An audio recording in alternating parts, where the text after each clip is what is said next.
তো sodium fluoride NaF অণুর গঠন ব্যাখ্যা করব।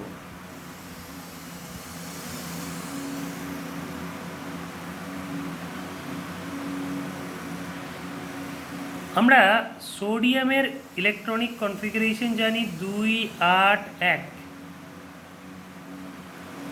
অর্থাৎ এর বাইরের কক্ষে একটি ইলেকট্রন আছে।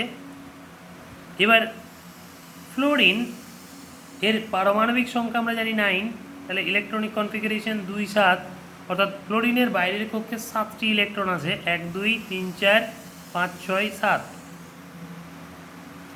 এখন সোডিয়াম তার সর্ববস্তু কক্ষের ইলেকট্রনটি ফ্লোরিনকে প্রদান করে, সম্পূর্ণরূপে হস্তান্তরিত হয় ফ্লোরিনে আউটার মোস্ট অরবিটের সোডিয়ামের ইলেকট্রন। অটোমেটিক্যালি সোডিয়াম ধনাত্মক আয়নে পরিণত হয়, অর্থাৎ এর ইলেকট্রনিক কনফিগারেশন হয়ে যায় 28 প্লাস ফ্লোরিন। দেখো এর বাইরের কক্ষে ছিল 1 2 3 4 5 6 7টি ইলেকট্রন, সোডিয়ামের কাছ থেকে একটি পেল, অটোমেটিক্যালি এটা অ্যানায়নে পরিণত হলো এবং এর ইলেকট্রনিক কনফিগারেশন হয়ে গেল 28। তাহলে সোডিয়াম ক্যাটায়নে পরিণত হলো, ফ্লোরিন অ্যানায়নে পরিণত হলো এবং উভয়েই নিকটতম নিষ্ক্রিয় গ্যাস নিয়নের ইলেকট্রন বিন্যাস লাভ করল। এবার তৈরি হলো NaF, সোডিয়াম ফ্লোরাইড অণু গঠিত হলো, যেটি একটি তড়িৎযোজী যৌগ। নেক্সট, এবার আমরা ম্যাগনেসিয়াম অক্সাইড অণুর গঠন ব্যাখ্যা করব। ম্যাগনেসিয়াম অক্সাইড অণুর গঠন দেখো, ম্যাগনেসিয়াম এর পারমাণবিক সংখ্যা 12, তাহলে ইলেকট্রনিক কনফিগারেশন 2 আর 2, সুতরাং বাইরের কক্ষে সর্ববস্তু কক্ষে 2টি ইলেকট্রন আছে ম্যাগনেসিয়ামের। এবার এর সাথে যখন অক্সিজেন যুক্ত হচ্ছে, অক্সিজেন হচ্ছে পারমাণবিক সংখ্যা 8, তাহলে ইলেকট্রনিক কনফিগারেশন 2 6, তাহলে এর বাইরের কক্ষে 1 2 3 4 5 6 6টি ইলেকট্রন আছে। যখনই ম্যাগনেসিয়াম অক্সিজেনের সাথে যুক্ত হয়, তখন ম্যাগনেসিয়াম তার সর্ববস্তু কক্ষের 2টি ইলেকট্রনই সম্পূর্ণরূপে হস্তান্তর করে অক্সিজেনকে, যার ফলে তৈরি হয় Mg2+, এবং এটি নিকটতম নিষ্ক্রিয় গ্যাস নিয়নের ইলেকট্রন বিন্যাস লাভ করে, অর্থাৎ এর ইলেকট্রন বিন্যাস হয় 2 8। অক্সিজেন যার বাইরের কক্ষে 6টি ইলেকট্রন ছিল, সেটি এইভাবে 1 2 3 4 5 6 আর ম্যাগনেসিয়ামের দেওয়া 2টি ইলেকট্রন নিয়ে O2- পরিণত হয়। এটিও নিকটতম নিষ্ক্রিয় গ্যাস নিয়নের ইলেকট্রন বিন্যাস লাভ করে অক্সিজেন, যার সুবাদে তৈরি হয় ম্যাগনেসিয়াম অক্সাইড MgO। নেক্সট দেখো, অত্যন্ত ইম্পর্ট্যান্ট একটা তড়িৎযোজী যৌগের গঠন আমরা ব্যাখ্যা করব, সেটি হচ্ছে লিথিয়াম হাইড্রাইড অণুর গঠন।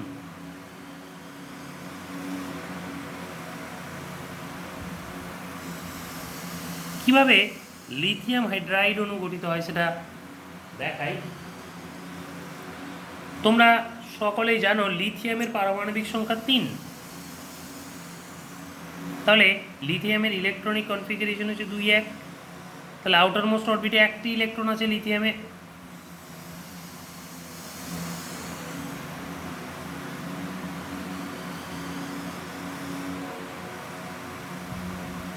লিথিয়ামের বাইরের কক্ষে একটি ইলেকট্রন আছে। এবার দেখো, হাইড্রোজেন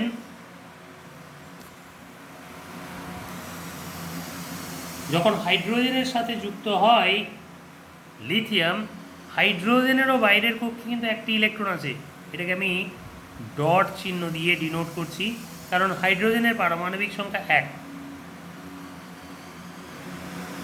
তাহলে দেখো এখানে এই যে হাইড্রোজেন যার বাইরের কক্ষে একটি ইলেকট্রন, লিথিয়াম যার বাইরের কক্ষে একটি ইলেকট্রন, এরা যখন যুক্ত হয় তখন কিভাবে যুক্ত হবে দেখো।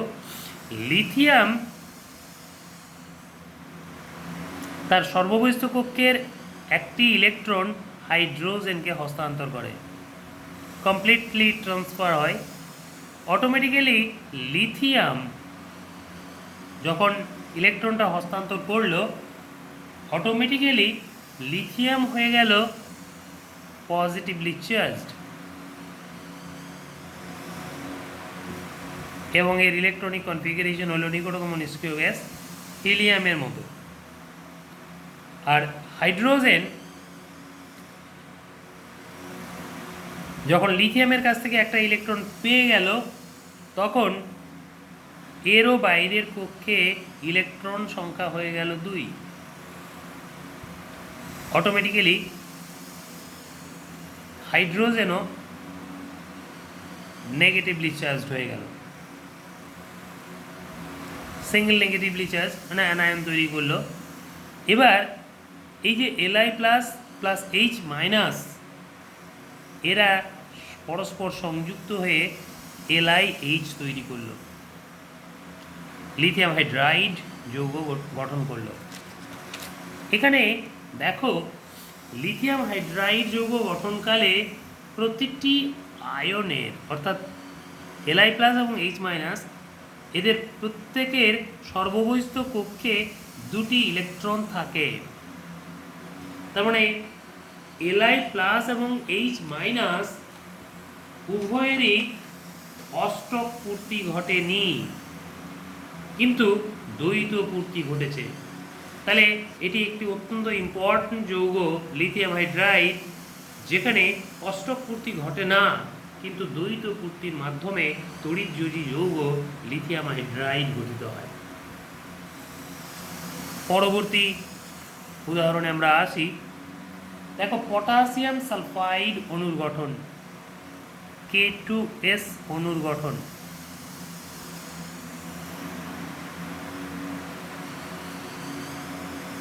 কিভাবে আমরা ব্যাখ্যা করব পটাশিয়াম সালফাইড অণুর গঠন। পটাশিয়ামের পারমাণবিক সংখ্যা তোমরা জানো 19। তাহলে ইলেকট্রনিক কনফিগারেশন 2 8 8 1। তার মানে বাইরের কক্ষে সর্ববহিস্থ কক্ষে একটি ইলেকট্রন আছে পটাশিয়ামের। এটা যখন সালফারের সঙ্গে যুক্ত হচ্ছে, সালফার হচ্ছে 16 পারমাণবিক সংখ্যা, তাহলে ইলেকট্রনিক কনফিগারেশন 2 8 6। তাহলে বাইরের কক্ষে সালফারের 6টি ইলেকট্রন থাকবে, 1 2 3 4 5 6। এবার এর সঙ্গে আরেকটা যখন পটাশিয়াম যুক্ত হচ্ছে, যার ইলেকট্রনিক কনফিগারেশন 2 8 8 1, বাইরের কক্ষে একটি ইলেকট্রন আছে পটাশিয়ামের। এবার দেখো এই যে সালফার, এই সালফারের বাইরের সর্ববহিস্থ কক্ষে 6টি ইলেকট্রন আছে, 1 2 3 4 5 6।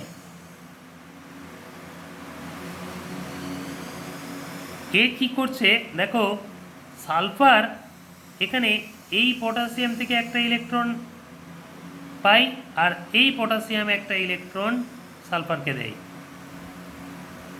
তাহলে এইভাবে দেখো সালফারের আউটার মোস্ট অরবিটে 2 2 4 2 6 2 8টা হয়ে গেল। তাহলে আলটিমেটলি যেটা ঘটলো, সালফার এখানে একটা ইলেকট্রন পেল আর এখানে একটা ইলেকট্রন পেল, দুটো পটাশিয়াম থেকে দুটো ইলেকট্রন পেয়েছে। অটোমেটিক্যালি সালফার হয়ে গেল 2 মাইনাস, আর এই পটাশিয়াম একটা ইলেকট্রন দিয়েছে, তাহলে পটাশিয়াম হয়ে গেল পজিটিভলি চার্জ, আর এই পটাশিয়াম একটা ইলেকট্রন দিয়েছে, এই পটাশিয়াম হয়ে গেল পজিটিভলি চার্জ। অটোমেটিক্যালি পটাশিয়ামের ইলেকট্রন বিন্যাস হয়ে গেল 2 8 8। এরও তাই 2 8 8, দুটো পটাশিয়ামেরই ইলেকট্রন বিন্যাস 2 8 8 হয়ে গেল। আর সালফারের ইলেকট্রন বিন্যাস হয়ে গেল দেখো 2 8 8। তাহলে সালফারের ইলেকট্রন বিন্যাস 288, কে প্লাসের ইলেকট্রন বিন্যাস 288, কে প্লাসের ইলেকট্রন বিন্যাস 288। অটোমেটিক্যালি এরা যুক্ত হয়ে তৈরি করলে একটা তড়িৎযোজী যৌগ পটাশিয়াম সালফাইড K2S। এবার আমরা পরবর্তী তড়িৎযোজী যৌগের উৎপত্তি ব্যাখ্যা করব।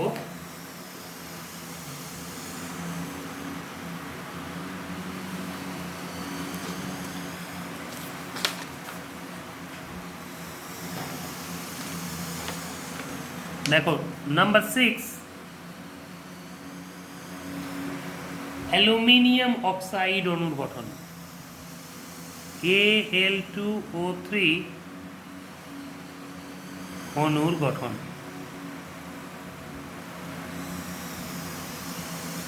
কিভাবে অ্যালুমিনিয়াম অক্সাইড অণু গঠিত হয় সেটা ব্যাখ্যা করব। দেখো, দুটো অ্যালুমিনিয়াম আর 3টে অক্সিজেন যুক্ত হবে। আমরা অক্সিজেনের ক্ষেত্রে জানি অক্সিজেনের পারমাণবিক সংখ্যা হচ্ছে 8, তাহলে ইলেকট্রনিক কনফিগারেশন 2, 6। তাহলে এর বাইরের কক্ষে ইলেকট্রন আছে অক্সিজেনের সর্বব্যস্ত কক্ষে 6টি, 1, 2, 3, 4, 5, 6 প্লাস অ্যালুমিনিয়াম পারমাণবিক সংখ্যা তোমরা জানো 13, তাহলে ইলেকট্রনিক কনফিগারেশন হবে 2 আর 3। তাহলে বাইরের কক্ষে ইলেকট্রন হচ্ছে এর সর্বব্যস্ত কক্ষে 3টি অ্যালুমিনিয়ামের, প্লাস আবার অক্সিজেনের ক্ষেত্রে একইভাবে 6টি আছে বাইরের কক্ষে, 1, 2, 3, 4, 5, 6 প্লাস একইভাবে অ্যালুমিনিয়ামেরও ইলেকট্রনিক কনফিগারেশন 2 আর 3।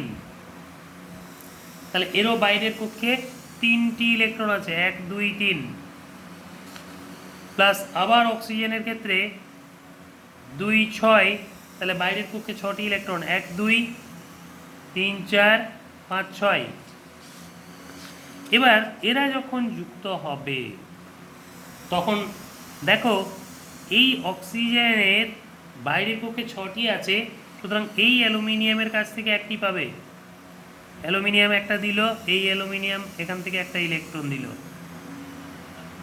তাহলে অটোমেটিক্যালি অক্সিজেনের যে বাইরের কক্ষে 6টা ছিল, দুটো ইলেকট্রন অ্যালুমিনিয়ামের কাছ থেকে পাওয়ার সুবাদে এর হয়ে গেল 8টা বাইরের কক্ষে, 1, 2, 3, 4, 5, 6, 7, 8।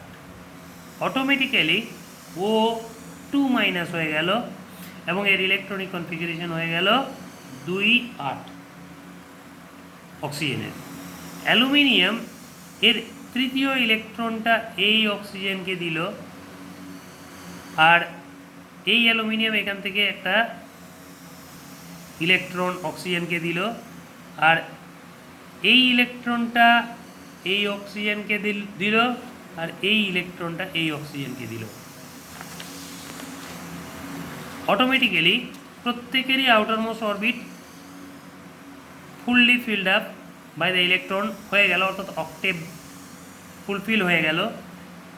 তার সুবাদে অ্যালুমিনিয়াম 3টে ইলেকট্রন দিয়েছে, তাহলে এটা 3+ হয়ে গেল এবং এর ইলেকট্রন বিন্যাস 2, 8। একইভাবে অক্সিজেনের 1, 2, 3, 4, 5, 6 অ্যালুমিনিয়ামের কাছ থেকে দুটো পেয়েছে, এই অক্সিজেনও 2- হলো এবং এর ইলেকট্রন বিন্যাস 2, 8 হলো। প্লাস এখানে দেখো আবার অ্যালুমিনিয়াম 3টে ইলেকট্রনই দিয়ে দিয়েছে, তাহলে অ্যালুমিনিয়াম হয়ে গেল 3+, ইলেকট্রনিক কনফিগারেশন হয়ে গেল 2, 8 প্লাস আবার এই অক্সিজেনেরও 1, 2, 3, 4, 5, 6 দুটো ইলেকট্রন পেয়েছে অ্যালুমিনিয়ামের কাছ থেকে, তাহলে এটাও 2-। তাহলে দেখো দুটো অ্যালুমিনিয়াম 3টে অক্সিজেন, এরও বাইরের কক্ষে ইলেকট্রন হয়ে গেল 8টা। তাহলে এইভাবে তৈরি হয় Al2O3 বা অ্যালুমিনিয়াম অক্সাইড যৌগ। এবার আমরা পরবর্তী অংশে আসব।